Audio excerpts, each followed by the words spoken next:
একটা কাজ যখন আপনি করবেন অনেক পরিশ্রম করে, তখন যদি আপনি মূল্যায়ন না পান, তখন কেমন লাগবে আপনার? আমরা মানুষ, নিশ্চয়ই আমাদের কষ্ট হবে। আমার ক্ষেত্রেও তার ব্যতিক্রম নয়। এই নিকাবটি আমি বানিয়েছি মোমের আগুনে পুড়িয়ে।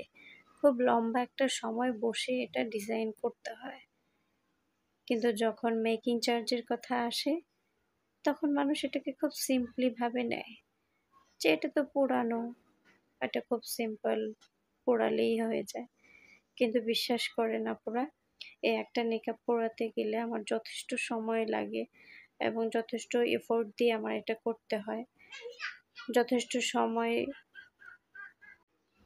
খুব আগলে রেখে এক একটা প্রোডাক্ট আমি ডেলিভারি দিই। তারপরও আপুদের নানা ধরনের কথা আমার শুনতে হয়।